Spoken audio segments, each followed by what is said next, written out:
Conduzir ali o caminhão, sente-se preparado para conduzir o caminhão da oposição rumo às autárquicas de 1 de outubro? Não sinto preparado, estou a conduzir. Eu estou a conduzir.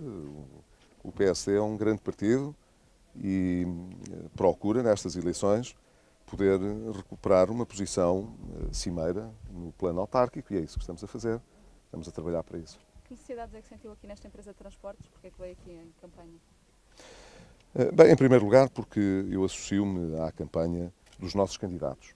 E é muito natural que aqui, em particular em Amares, haja um conjunto de decisões que não podem ser tomadas só pelo município, têm de ser tomadas em conjugação com decisões nacionais, e neste caso da Infraestruturas de Portugal também, que visa melhorar um conjunto de acessibilidades para as empresas que aqui estão a trabalhar, a operar. E esta é justamente uma empresa de transportes, como tiveram a ocasião de ver, nasceu não há muitos anos, mas cresceu de uma forma sustentada e rápida, opera para o mercado interno europeu e claro que algumas ligações, nomeadamente uma variante aqui perto de Braga, poderia fazer toda a diferença para dar ainda mais competitividade a estas empresas e ajudar a criar mais rendimento e mais emprego ainda nesta zona e, portanto, estamos a falar no essencial de obras que estavam previstas ao nível do plano de proximidade da Infraestruturas de Portugal, que não foram realizadas por opção, por escolha orçamental, mas que era importante que o Governo não fechasse os olhos e que nas escolhas que vai fazer para o futuro possa agora equilibrar um bocadinho melhor essas escolhas com alguns investimentos que precisam de ser feitos e que são muito importantes, não apenas para garantir a coesão dos territórios, mas também para permitir o desenvolvimento da atividade económica e do emprego em regiões onde não falta quem esteja disposto a arriscar, a lutar, a investir, mas que precisa ter mais algum contexto favorável para poder desenvolver-se ainda mais. As opções do Orçamento de Estado, qual é que acha que foram as opções, já aqui falou muito em opções, em opiniões do Executivo atual, qual é que acha que foram as do Orçamento de Estado as mais penalizadoras para os empresários? Houve várias, não é? Mas julgo que aquela que teve um impacto mais negativo em todos os que estavam a prever investir no médio e no longo prazo foi a reversão da reforma da tributação do IRC, que estava acordada com o Partido Socialista. Isso teria permitido que as empresas em Portugal pudessem ter uma tributação mais favorável, não direi a mais favorável da Europa.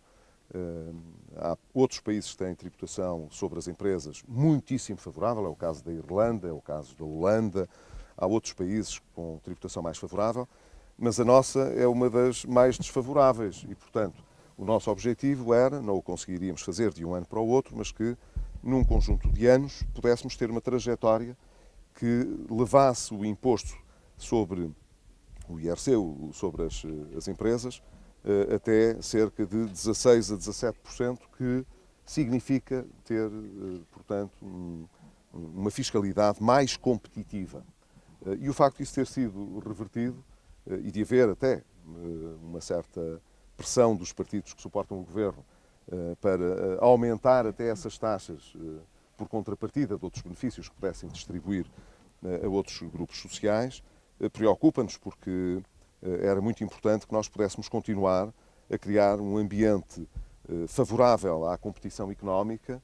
Isso significaria, com certeza, que as pessoas pudessem depois ter melhores empregos, mais rendimento, que é aquilo que nos interessa, como são as empresas que criam o emprego.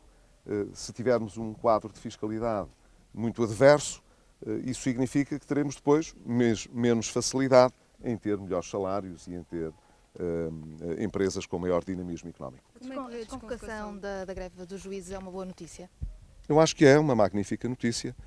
Tenho chamado a atenção para o quão problemática seria uma greve de magistrados.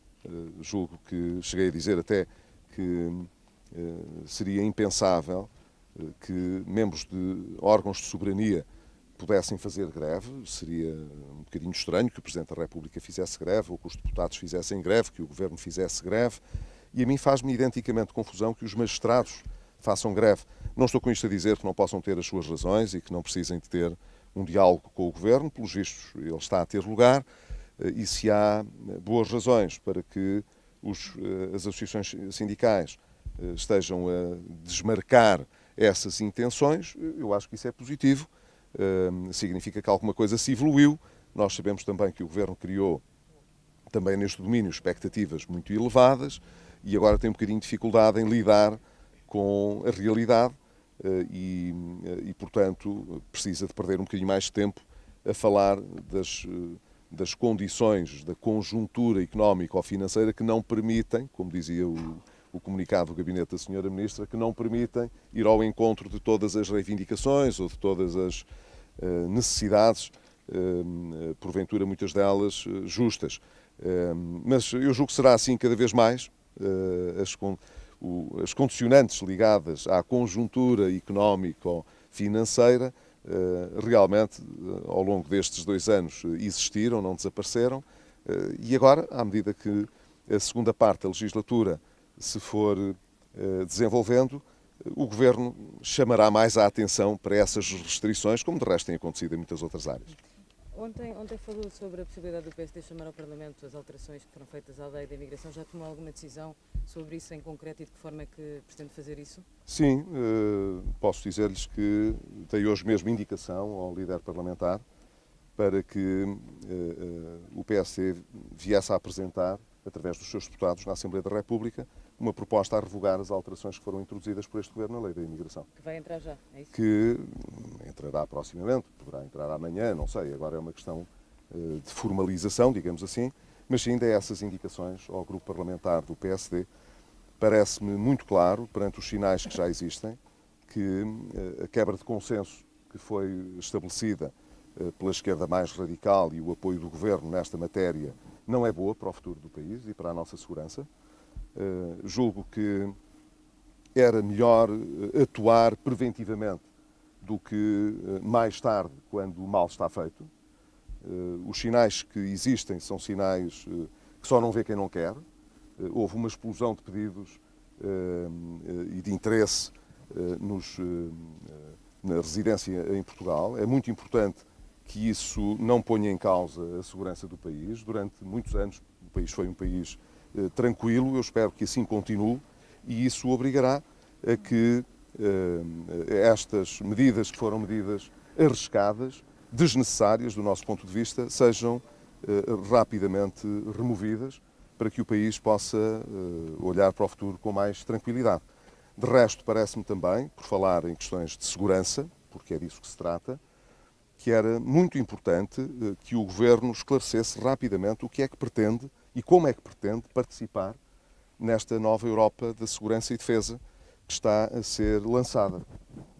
Já por várias vezes chamei a atenção destes problemas, pedi ao Ministro da Defesa, em particular, que esclarecesse o que é que o Governo português vai comunicar à Comissão Europeia, ainda este mês, sobre o que é que devem ser competências a sair da esfera nacional para a esfera europeia, em matéria de segurança e defesa. Até hoje não houve nenhuma resposta, mas hoje o Ministro vai estar no Parlamento à tarde e justamente vai estar a participar numa reunião da Comissão Parlamentar com o objetivo de responder aos deputados sobre estas questões. Ora, eu acho que hoje o Ministro não pode ir ao Parlamento e não responder.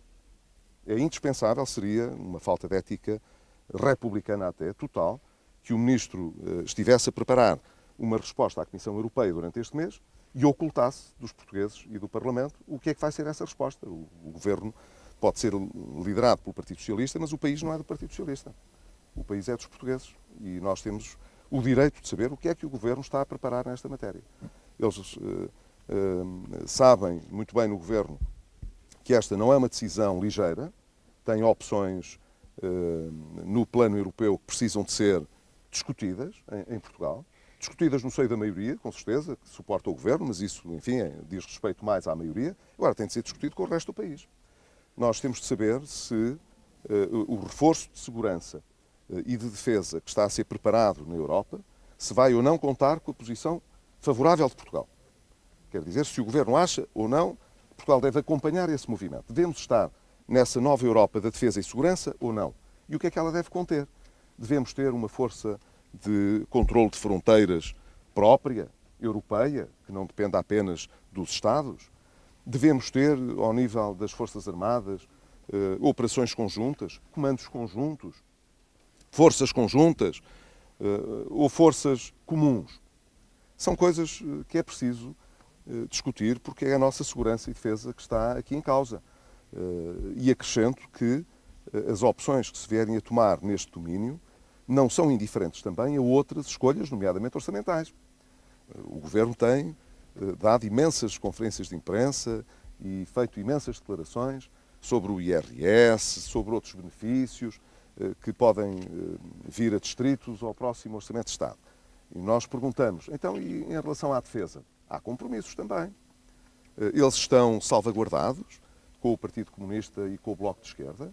As opções que vão ser feitas em matéria de segurança e defesa, nomeadamente no seio da NATO ou no seio da Europa, que obrigarão a que mais recursos possam ser canalizados para esses domínios, estão salvaguardados pelo Governo nas contas que está a fazer para o orçamento do próximo ano. Estão a ver que há questões que são questões muito importantes, são questões de Estado relevantes para a segurança das pessoas, para a vida do país e das instituições, que estão, nesta altura, a ser discutidas em Bruxelas, mas sobre as quais o Governo faz um silêncio completo.